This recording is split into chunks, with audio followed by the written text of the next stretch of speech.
Hello friends, नमस्ते, welcome to my channel. आज हम पढ़ेंगे बहुपद, और बहुपद में आगे क्या पढ़ेंगे, बहुपद के गुणनखंड कैसे करते हैं ना। हमें कोई समीकरण दिया जाएगा और कहा जाएगा कि इसके गुणनखंड ज्ञात कीजिए, तो वो कैसे करते हैं जो इस वीडियो में सीखेंगे हम। ठीक है, तो चलो देखते हैं। देखो, जैसे कि ये समीकरण दिया गया है कि 6x² - 3 - 7x = 0। ऐसे हमें कोई समीकरण दिया जाएगा, वो समीकरण मतलब इस रूप में होगा। ठीक है, कहने का मतलब ऐसे होगा 6x² - 3 - 7x, या कोई दूसरा समीकरण भी हो सकता है। पहले इसका कैसे ज्ञात करते हैं, और जिस जिस तरीके से हम इसका ज्ञात करेंगे ना, ठीक उसी प्रकार सभी की ज्ञात करेंगे। ठीक है, सबसे पहले तो हमें जो ये समीकरण दिया जाएगा, इसको हमको घटते हुए घात के रूप में लिखना है। कैसे? जैसे कि इसकी घात यहाँ पर 2 है, यहाँ पर तो घात ही नहीं है, 0 है, और यहाँ पर घात 1 है। घात किसकी देखनी है? x की देखनी है। यहाँ पर x की कितनी है? 2 है। यहाँ x है ही नहीं, मतलब x की घात कितनी है? 0 है, और यहाँ पर x है तो कितनी है? 1 है। तो हमें घटते हुए क्रम में लिखना है। तो जैसे कि सबसे बड़ी कौन है? 6x²। ठीक है, क्या उसके बाद 3 लिखूँ? नहीं, क्योंकि यहाँ तो x की घात 0 है। मुझे लिखना है 7x, क्योंकि यहाँ 2 है तो 2 के जस्ट नीचे कौन आता है? 1 ही आता है ना। ठीक है, तो -7x, और माइनस बचा हुआ ये लास्ट में 3 बराबर में 0। अब देखो, गुणनखंड करने के लिए क्या है कि हमें मतलब इस प्रकार से क्या करना होता है कि इस 3 को इस 6 से गुणा करेंगे। इस 3 को, ये जो लास्ट का अचर अंक होता है ना, इसको हम इस 6 से गुणा करेंगे, x² के गुणांक से गुणा करेंगे। ठीक है, तो करो, 6 × 3 करते हैं तो कितना आता है? 18। ठीक है, इधर लिखते हैं 18, ये 18 है। ठीक है, 6 × 3 किया तो 18 आया। ठीक है, तो ये जो 18 आया ना, तो अब हमें ये जो गणित की संख्याएं हैं, उन संख्याओं में से एक ऐसी संख्या सोचनी है कि गुणा करे तो 18 आ जाए, है ना, और जोड़ या बाकी करे, जोड़ या बाकी करे तो क्या आ जाए? 7 आ जाए। कौन से वाले 7? ये वाले 7। और किसका? माइनस का। हो सकता है चीज़ समझ में नहीं आई हो आपके, अभी आएगी समझ में। ठीक है, आपको चाहे कौन सी भी समीकरण दी गई हो, है ना, आपको सबसे पहले क्या करना है, चाहे इस संसार में कोई भी समीकरण दे दे आपको, और उसके गुणनखंड ज्ञात करने के लिए बोले ना, तो आपको ये वाला उठाना है, लास्ट वाला। ठीक है, लास्ट वाला भी जरूरी नहीं है अचर होना चाहिए, उसके साथ कोई एक्स वगैरह नहीं होना चाहिए। ठीक है, ये बात याद रखोगे। तो यहाँ पर 3 है, और इधर कौन उठाना है? x² का गुणांक। बात समझ में आ रही है? इधर से कौन सा अचर अंक, और इधर कौन उठाना है? x² का गुणांक। ठीक है, तो x² का गुणांक कितना है? 6, और इधर कौन है? 3 है। तो 6 और 3 को आपको क्या करना है? गुणा करना है हमेशा, चाहे कौन सा भी समीकरण हो, आपको हमेशा इन दोनों को क्या करना है? गुणा करना है। गुणा किया तो कितना आया? 18। ठीक है, तो अब ये जो गुणा किया तो 18 आ गया। ठीक है, और बीच में कितने हैं? माइनस के साथ, इनको भी लिखो माइनस के साथ के। अब आपको, है ना, कोई भी संख्या फिक्स नहीं है, आपको सोचना है, दिमाग लगाना है कि मैं किसी भी 2 संख्याएं ऐसी लूं, उनको अगर गुणा करूं, उनको मैं क्या करूं? गुणा करूं, तो कितना आ जाना चाहिए? 18। और उसी संख्या, जो मैंने जिस 2 संख्या को गुणा किया था, उन्हीं संख्याओं के बीच में अगर मैं जोड़ या बाकी का चिन्ह लगा दूं, तो मेरे -7 आने चाहिए। अब देखो कैसे, जैसे कि 18, ऐसी कौन सी संख्या है जिनको गुणा करने पे 18 आता है? तो मैंने सोचा है कि भाई एक तो 6 × 3 भी 18 होता है, राइट। 9 × 2 भी 18 होता है, राइट। और 18 × 1 भी तो 18 ही होता है। ठीक है, और भी संख्याएं हो सकती है। ठीक है, तो 6 × 3 18 होता है, 9 × 2 भी 18 होता है, 18 × 1 भी 18 होता है। तो इस प्रकार आपको, मैंने कहा था कि गुणा करने पे क्या आना चाहिए? 18 आना चाहिए। तो इस प्रकार आपको संख्याएं सोचनी है। ठीक है, अब दूसरी शर्त क्या है? दूसरी शर्त ये है कि इन, जैसे कि 6 × 3 18 तो हो रहा है, पर शर्त ये है कि 6 और 3 के बीच में आप चाहे जोड़ करो चाहे बाकी करो, आपको या तो जोड़ करनी है और या आपको बाकी करनी है। तो आपके कितने आने चाहिए? -7 आने चाहिए। अब 6 × 3 कितने आ रहे हैं? 18। 18 तो आ रहे हैं, पर आप 6 में से ये 3 को माइनस कीजिए, तो कितने आते हैं? 3 आते हैं। हमें तो -7 चाहिए, तो नहीं आया। 6 और 3 को आप जोड़ करके देखिए तो कितने आए? 9। तो हमें तो -7 चाहिए, मतलब ये नहीं हो। अब देखो, 18 × 1, 18 × 1 18 तो आ रहा है। पहली शर्त तो मंजूर है कि भाई हाँ 18 आ गया, लेकिन आप 18 में 1 को जोड़ो तो 19 आते हैं। आप 18 में से 1 को बाकी निकालो तो कितने आते हैं? 17 आते हैं। क्या आपके -7 आया? नहीं आया, तो ये भी नहीं हो सकता। तो ऐसे आपको सोचना है। ठीक है, अब ये कौन सा बचा हुआ है? 9 × 2, इसको भी करके देख लेते हैं। 9 × 2, 9 × 2 तो 18 तो मेरे आ रहे हैं, तो 9 और 2 को मैं जोड़ूँ तो कितने आते हैं? 11। 9 + 2 कितने आते हैं? 11। पर मैंने कहा था बाकी भी कर सकते हो, तो 9 - 2 करते हैं तो कितने आते हैं? 7। तो जी बिल्कुल, ये हो गया अपना वेरीफाई। 9 और 2 तो जोड़े तो कितने आए 11, तो ये तो हमको चाहिए नहीं। 9 इंटू 2 को गुणा कर रहे हैं तो 18 आ रहे हैं, और 9 में से 2 बाकी निकाल रहे हैं तो 7 आ रहा है। लेकिन हमें तो माइनस के साथ चाहिए, तो कोई बात नहीं, आप बड़ी संख्या को माइनस के कर दो और इसको प्लस कर दो। अब भी तो -9 में से 2 जाएगा तो कितने बचेंगे, 7 तो बचेंगे, लेकिन किसके बचेंगे, माइनस के बचेंगे। ठीक है, तो समझ में आया होगा। ठीक है, तो अपना वो जो कौन सा हुआ, हमने जब साइड में किया था तो कौन सा आया था, एक तो 9 माइनस के लेने हैं और 2 लेने हैं, यही आया था। तो इनको याद रखना है। ठीक है, समझ गए ना बात को। तो कैसे लिखना है, 6x² और इनके गुणा में क्या लगाना है, आपको x लगाना है। तो लगा दो माइनस के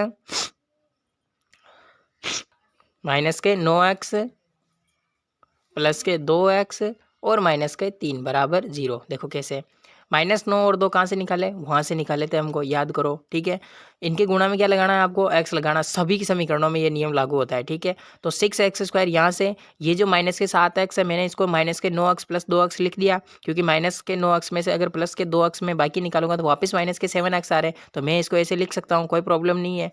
ठीक है, और ये माइनस के 3 जगह पर है। ठीक है, बराबर में 0। अब क्या करना है, अब हमें कॉमन लेना है। सभी को आता है कॉमन लेना। तो देखो कॉमन कैसे लेते हैं कि यहाँ पर क्या है, x है, और यहाँ पर क्या है, x² है। तो क्या मैं यहाँ से x कॉमन ले सकता हूँ। कॉमन का मतलब कि आप दोनों जगह से वो कॉमन होना चाहिए। जैसे कि मैं यहाँ से x लूँगा ना, तो यहाँ से भी x बाहर निकल जाएगा, और यहाँ पर x² है, मतलब 2x है। यहाँ पर x² का मतलब क्या है कि यहाँ पर 2x है, तो एक x बाहर आ जाएगा। देखो 6x² माइनस 9x, मुझे इनमें से कॉमन लेना है। ठीक है, कॉमन कैसे लेते हैं वो सिखा रहा हूँ। ठीक है, तो देखो यहाँ से मैं x कॉमन ले लूँ, तो x कॉमन लेने के बाद यहाँ से 6, ये 6 का 6, x है, 2x है ना, x² का मतलब क्या है, यहाँ पर 2x है, तो एक x तो बाहर चला गया, एक x बच गया ना यहाँ पर। ठीक है, और माइनस के 9 और ये x तो बाहर आ गया, मैंने एक x बाहर लिया था ना, तो ये दोनों में से बाहर आएगा, तो ऐसे कॉमन लेते हैं। क्या मैं यहाँ से इसको मैं वापस दोबारा लिखता हूँ, 6x माइनस, मैं कोशिश ये करता हूँ कि आपका जो कंप्लीट कन्फ्यूजन है वो मतलब पूरा का पूरा कन्फ्यूजन खत्म हो जाए, बस ये मेरी कोशिश रहती है। इस वजह से क्या है कि थोड़ा अच्छे से समझाने की कोशिश करता हूँ। ठीक है, तो बहुत से टीचर क्या होता है कि इसको हाँ कि यहाँ से ऐसे करना है यार, ये कॉमन ले लिया ये वो। अरे अगर आपने जैसे कि मान लो ने लिया, बहुत से स्टूडेंट को हो सकता है कि कॉमन लेना ही नहीं आता, और मैं बार बार बोल रहा हूँ कि कॉमन लेना है, कॉमन लेना है। हो सकता है किसी को कॉमन लेना ही नहीं आ रहा हो, तो फिर उसके तो नहीं आएगा ना उसको। तो इस वजह से मैं कंप्लीट चीज़ सिखाता हूँ। ठीक है, जैसे 6x² माइनस 9x, अब मेरे तो मतलब कि दिमाग में आ गया कि मुझे तो यहाँ से x³ कॉमन लेना है, तो सॉरी चलो ठीक है, x² कॉमन लेते हैं। तो ठीक है, ये x² कॉमन ले लिया, तो x², तो यहाँ कितना है 6, तो 6 तो 6 ही है यहाँ का यहाँ पर ही, और x² बाहर आ गया तो यहाँ क्या बचा 6। ठीक है, ये -9 जगह पे, और यहाँ कितना है x है, तो मैं तो x² बाहर ले रहा हूँ, लेकिन यहाँ पर तो x ही है, तो छोटा हो गया ना, मतलब x² बाहर ले रहे हैं हम, यहाँ तो x ही है, तो कैसे बाहर जाएगा, नहीं जाएगा। समझ रहे हो बात को भाई, यहाँ पर x² है और यहाँ पर सिर्फ x है। अगर यहाँ पर भी x² होता तो x² बाहर आ जाता, लेकिन यहाँ तो x है सिर्फ। तो ऐसे जो मतलब बाहर जो होता है ना वो हमेशा छोटा होता है, अंदर क्या होना चाहिए, बड़ा होना चाहिए। ठीक है, और यह दोनों बराबर हो सकते हैं। समझ रहे हो बात को। अब यहाँ x है, x की घात कितनी है, 1 है, तो x² बाहर ले ही नहीं सकते, है ना। अरे आप ऐसे कह सकते हो क्या,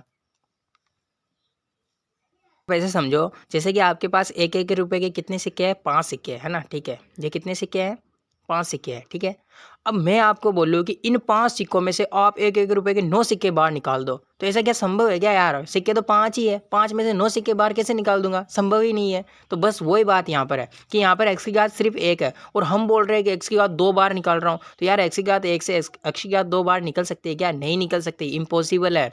तो ठीक उसी प्रकार देखो कि हमारे पास 1-1 के कितने हैं, 5 सिक्के हैं, आपकी हथेली में 1-1 के 5 सिक्के हैं, और मैं बोल रहा हूँ कि नहीं आप तो इन 5 सिक्कों में से 9 सिक्के बाहर निकाल दो, तो यार इम्पॉसिबल है, वो तो कोई जादू वाला ही कर सकता है कि 5 सिक्के में से 9 सिक्के बाहर निकाल दे, है ना। तो ऐसा पॉसिबल ही नहीं है। ठीक है ना, तो वही बात मैं समझाने की कोशिश कर रहा हूँ, x की घात 1 में से हम x की घात 2 बाहर नहीं निकाल सकते। ठीक है, यहाँ क्या है, x है, और यहाँ क्या है, x², x बार ले लूँ। ठीक है, ये x बार ले लिया। यहाँ क्या है, 9 है, और यहाँ कितना है, 6 है। क्या कोई ऐसी संख्या है क्या जो दोनों में भाग जाता हो, तो 3 है। 3 के पहाड़े में 6 भी आते हैं, और 3 के ही पहाड़े में कितने आते हैं, 9 आते हैं। तो आपको ऐसी संख्या भी सोचनी है, अगर निकल रही हो तो ठीक है, नहीं निकल रही हो तो आप छोड़ सकते हो, कोई प्रॉब्लम नहीं है ना। तो जैसे कि मुझे पता चला कि यार 3 के पहाड़े में 6 भी आते हैं, 9 भी आते हैं, तो मैं 3 बार लिख लूँगा। समझ गए बात को। फिर आपको कोष्टक लगाना है, ये नियम सभी समीकरणों में लागू होगा। आप एक समीकरण को अच्छे से सीख लो, बाकी समीकरण ऐसे चुटकियों में हल हो जाएगी। ठीक है, 3x 3 का तो 3x तो बाहर आ गया, यहाँ क्या बचा 2x 2, और एक्स स्क्वायर में से एक एक्स बाहर आ गया तो एक क्या बचा 1x। ठीक है, ये माइनस का यहाँ कितना है 9 है, और यहाँ कितने हैं 3, तो हम 3 बार ले रहे हैं। ठीक है, आप ना 9 में से 3 को बाकी मत निकाल देना और यहाँ पर 6 मत लिख देना। ठीक है, ये गलत है, नहीं, आपको ना मतलब भाग दे देना है। ठीक है, आप सबसे बेस्ट बात क्या है, आप भाग दे दो, 3 का भाग 9 में दे दो, कितनी बार गया 3 बार, तो बस वही 3 यहाँ लिखना है। ठीक है, और एक्स तो बाहर चला गया ना, तो यहाँ क्या बचा, कुछ नहीं, ये एक कोष्टक बंद। अब ये क्या, यहाँ क्या है प्लस है और यहाँ क्या है माइनस है। ठीक है, इनसे हमें कोई मतलब नहीं है। यहाँ क्या है 2x है और यहाँ कितना है 3 है, क्या मैं इसमें से x बार ले सकता हूँ, तो x में अगर बाहर लूँगा तो यहाँ से तो x बाहर आ जाएगा, लेकिन यहाँ तो x है ही नहीं, और जब है ही नहीं तो बाहर क्या लेंगे, तो नहीं ले सकते। ठीक है, यहाँ 3 है, यहाँ 2 है, क्या मैं 2 बार ले सकता हूँ, तो यार 2 यहाँ से तो बाहर आ जाएगा, पर यहाँ फिर 2 है ही नहीं। तो ऐसे जब कुछ भी कॉमन नहीं आ रहा हो तो हम कॉमन क्या लेते हैं, एक लेते हैं। क्या लेते हैं, एक। समझ गए बात को, तो ये प्लस यहाँ लगाऊंगा और मैं क्या ले लूँगा बार कॉमन, एक। समझ गए बात को, फिर कोष्टक। अब एक बार कॉमन ले रहे हो तो सेम टू सेम अंदर उतार सकते हो। समझ गए ना बात को, एक बार इसीलिए लिया था क्योंकि इससे कुछ कॉमन ही नहीं आ रहा था, कॉमन नहीं आ रहा था तो वो पूरा का पूरा ही आएगा वापस, और बराबर में 0। ठीक है, अब आपको ये देखो, और आप जब भी इनमें कॉमन लोगे ना तो ये कंडीशन होगी कि ये जो दो कोष्टक बनेंगे ना, ये कोष्टक हमेशा क्या होंगे, समान होंगे, हमेशा समान होंगे। इनमें एक चिन्ह का भी फर्क नहीं आएगा, इससे भी फर्क नहीं आएगा कि यहाँ प्लस आ रहा है या माइनस आ रहा है, नहीं, पूरा का पूरा सेम होगा। ठीक है, तो इसमें से एक को लिख लो, 2x माइनस 3, यहाँ क्या है 2x माइनस 3, और यहाँ क्या है 2x माइनस, दोनों में से एक को नीचे लिख लो। ठीक है, और यहाँ क्या है 3x प्लस 1, तो एक कोष्टक तो ये बन गया और एक ये बन गया 3x प्लस 1। समझ गए बात को, बराबर 0। ठीक है, अब आपको क्या करना है, 2x माइनस 3 बराबर 0 लिखना है, और आपको 3x प्लस 1 बराबर क्या लिखना है, 0। ठीक है, अब पक्षांतरण करना तो आपको आता ही होगा, 2x बराबर 3 को इधर भेजेंगे तो माइनस का 3 है प्लस का हो जाएगा, और x बराबर क्या आएगा 3/2, ये पहला आंसर। अब यहाँ देखो 3x बराबर ये माइनस का 1 इधर आएगा तो माइनस का 1, सॉरी यहाँ प्लस का 1 है तो इधर आएगा तो माइनस का 1। ठीक है, और x बराबर क्या आ जाएगा, क्योंकि जो गुणा में होता है उसको इधर भेजते हैं तो किस में आता है, भाग में, जो जोड़ बाकी में होता है उसको इधर भेजते हैं तो चिन्ह चेंज हो जाता है, और जो गुणा में होता है उसको इधर भेजते हैं बराबर के तो वो भाग में चला जाता है। ठीक है, तो यहाँ तो 3 तो गुणा में है, तो ये माइनस का 1 और ये बटेवा में 3, तो दैट इज़ राइट आंसर।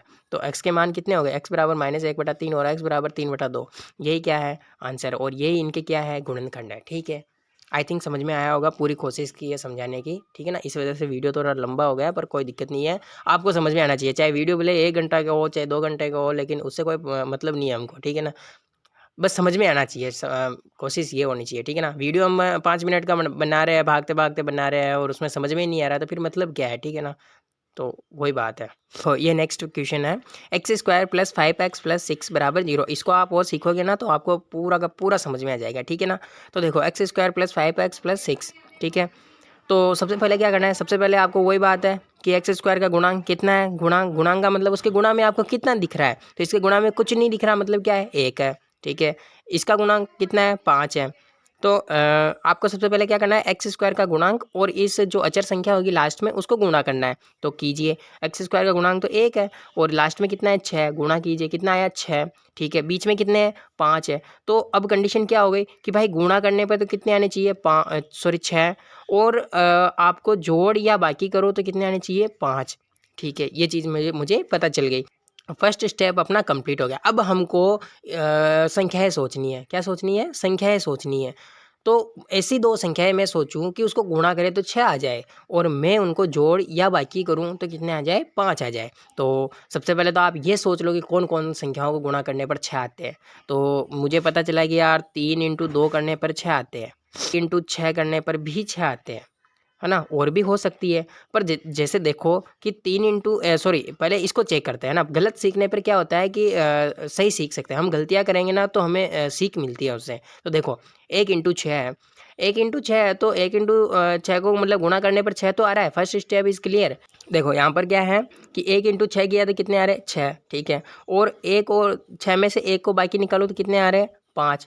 तो यार मेरा काम तो हो रहा है, क्योंकि 6 को मैं 1 से गुणा कर रहा हूँ तो 6 भी आ रहा है, और 6 में से 1 को बाकी निकाल रहा हूँ तो 5 भी आ रहा है, तो मुझे तो ये चाहिए। लेकिन आप यहाँ देखो, इसमें देखो, इसमें क्या हो रहा है कि 3 और 2 को गुणा करने पर 6 आ रहे हैं, लेकिन 3 और 2 को अगर मैं जोड़ता हूँ तो 5 आ रहा है। तो मतलब दोनों ही क्लियर हो रहे हैं, दोनों ही सेटिस्फाई हो रहे हैं। ये भी लगा सकते हो और ये भी लगा सकते हो, आप दोनों ही लगा सकते हो, कोई प्रॉब्लम नहीं है। ठीक है, तो लगा दो एक्स स्क्वायर। यही करना है ना चेंज, ये भी पूरा का पूरा ऐसा ही रहता है, ये भी ऐसा ही रहता है। चेंज कहाँ करते हैं, यहाँ करते हैं। तो मैं ऐसा करता हूँ, ये 3 और 2 वाला ले लेते हैं। ठीक है, तो 3x प्लस 2x, 3 और 2 को जोड़ेंगे तभी तो 5 होएगा ना। ठीक है, और 6 में से एक बाकी निकालेंगे तो भी 5 आ रहा है। ठीक है, तो मैं ये 3 और 2 वाला ले लिया। ठीक है, प्लस 6 बराबर 0। क्या करना है, कॉमन लेना है। तो यहाँ कितना है एक्स स्क्वायर, यहाँ कितना है एक्स, तो छोटा वाला लेना है। तो यहाँ सिर्फ एक्स है, यहाँ एक्स स्क्वायर है, तो मैं एक्स बाहर ले सकता हूँ, तो एक्स बाहर ले लेंगे।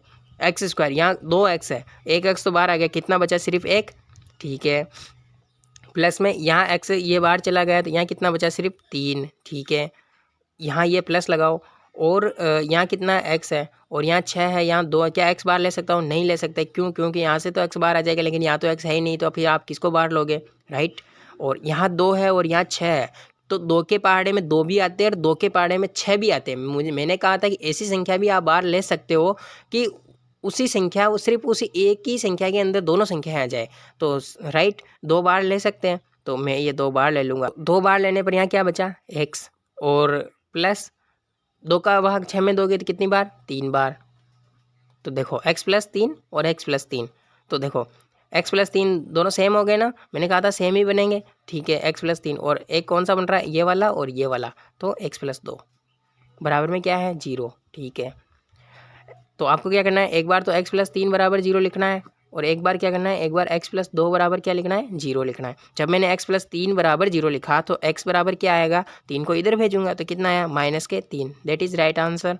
और x प्लस के 2 इधर है, पक्षांतरण करेंगे तो बराबर के उधर जाएगा तो क्या आएगा, माइनस का 2। ठीक है, ये माइनस का 2, तो that is right answer. x बराबर -2 और x बराबर -3, ये ऐसे गुणनखंड करते हैं। ठीक है।